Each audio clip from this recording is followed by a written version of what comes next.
Hi friends, welcome in my YouTube channel. आज जो है हम जिम्बाब्वे और हाइपर इन्फ्लेशन के बारे में डिस्कस करेंगे।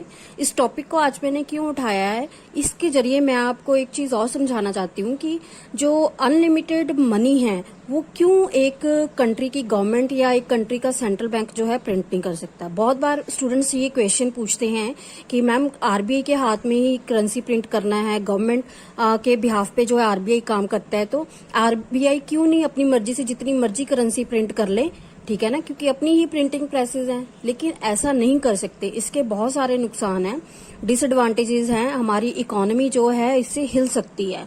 ठीक है, तो आज हम पहले जिम्बाब्वे और हाइपर इन्फ्लेशन डिस्कस करेंगे, उसके बाद हम जो है उसके बारे में बात करेंगे, अनलिमिटेड मनी प्रिंट करने के बारे में। जिम्बाब्वे के बारे में बात करते हैं। 1980 में जिम्बाब्वे जो है आजाद हुआ था। उसके बाद जो है 1980 के बाद ही इतना स्टेबल नहीं रह पाया था, लेकिन 10 साल चलो ठीक से चले, 10-15 साल। इसके बाद जो है जिम्बाब्वे में बहुत सारी मतलब भूखमरी फैलने लगी। मतलब वहाँ के लोग जो हैं बेरोजगार होने लगे। वहाँ के जो फार्मर्स हैं उन्होंने अपना देश छोड़ के जो है बाहर दूसरे देशों में जाके रहना शुरू कर दिया। कंपनीज जो हैं वो बंद होने लगी। अब इसका कारण क्या था? 1998 और 1999 की बात कर रही हूँ, जब रॉबर्ट मुगाबे जो हैं प्रेसिडेंट थे जिम्बाब्वे के। उस टाइम क्या हुआ था कि वहाँ की जो करेंसी थी वो काफी जो है डीवैल्यू हो रही थी। डीवैल्यू का मतलब वहाँ के लोगों को ही अपनी करेंसी में ट्रस्ट नहीं था, ठीक, कि कल को करेंसी की वैल्यू जो है कहाँ जाएगी। इन्वेस्टमेंट नहीं आ रही थी कंट्री में। दूसरे देश भी जो हैं उसमें ट्रस्ट नहीं कर रहे थे जिम्बाब्वे की करेंसी में, तो इन्वेस्टमेंट कम होगी, कंपनीज को इन्वेस्टमेंट नहीं मिली, कंपनीज के ओनर्स को खुद ट्रस्ट नहीं रहा कि हम इस कंट्री में सरवाइव कर पाएंगे या नहीं कर पाएंगे।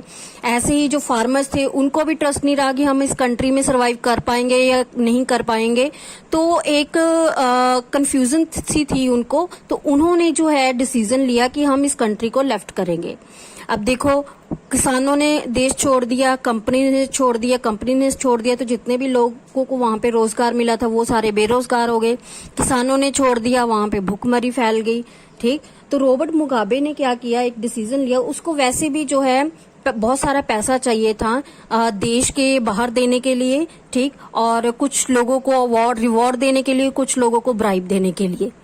तो उसने जो है डिसीजन लिया कि प्रिंटिंग प्रेसेस से कांटेक्ट करके जो है वो मनी प्रिंट करवाएगा। ठीक है, तो उसने क्या किया, मोर मनी प्रिंट करवाई, मोर एंड मोर मनी, बहुत ज्यादा मनी। ऐसा चलता ही रहा वहां पे जो है। अभी भी शायद कुछ साल पहले ही बंद हुआ है, 3-4 साल पहले 2018 में भी जिम्बाब्वे ने जो है मल्टीपल करेंसीज को अडॉप्ट किया। तो 1998 और 1999 में क्या किया, बहुत सारी मनी प्रिंट करवाई, और मनी प्रिंट करवा के क्या किया, वो जो है लोगों को सप्लाई करी, उस मनी की सप्लाई करी। अब जो है मनी तो आ गई देश में, ठीक है, लेकिन प्रोडक्शन उस हिसाब से नहीं हो रही थी। जिसके पास जितना ज्यादा पैसा उतनी ज्यादा जो है वो खरीदारी कर रहा था। ठीक है, ये यहाँ पे भी इन्फ्लेशन का कॉन्सेप्ट लगता है। अगर आपने मेरी पिछली वीडियोस देखी हो इन्फ्लेशन की, तो उसमें जो है मैंने इस चीज को एक्सप्लेन किया है कि जब भी इन्फ्लेशन होती है तो मनी का फ्लो जो है इकोनॉमी में ज्यादा होता है। मनी का फ्लो ज्यादा होता है तो जो वहां के रहने वाले लोग होते हैं, पीपल होते हैं, उनकी जो है परचेजिंग पावर बढ़ जाती है। वो कुछ भी कैसे भी बहुत जल्दी परचेज कर लेते हैं। तो इसलिए जो है मनी तो आ गई, लेकिन purchasing power of the people जो है बढ़ गई। ठीक है, वो इजीली जो है जिसके पास जितना पैसा था वो परचेज करने लगा, जिसके पास कम था उसको कुछ मिलता नहीं था। तो रॉबर्ट मुगाबे ने क्या किया, फिर से मनी सप्लाई बढ़ाई। ठीक है, मनी सप्लाई तो बढ़ाते रहे, लेकिन प्रोडक्टिविटी उनके हाथ में नहीं रही इंक्रीज करनी।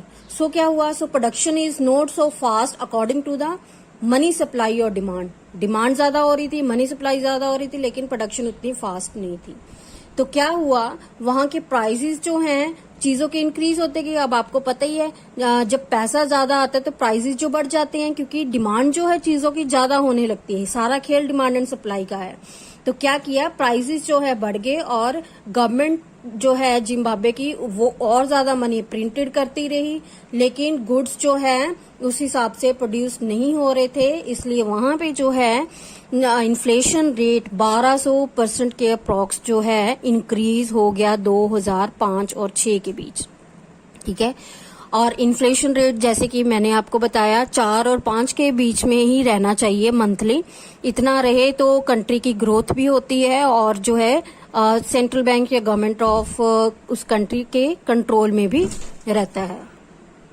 तो इसीलिए जो है गवर्नमेंट जो है इसलिए जो है कोई भी कंट्री या किसी भी कंट्री की गवर्नमेंट या उसका सेंट्रल बैंक जो है या गवर्नमेंट ऑफ इंडिया या आरबीआई जो है अपनी मनमर्जी से कितनी भी करेंसी प्रिंट नहीं कर सकते हैं, क्योंकि ऐसा करने से जो है मनी का फ्लो इकोनॉमी में ज्यादा हो जाता है, जिससे इन्फ्लेशन होती है और इन्फ्लेशन होने से जो है purchasing power of the people जो है इंक्रीज हो जाती है और जिससे जो है हमारी करेंसी की वैल्यू जो है डिक्रीज होती है।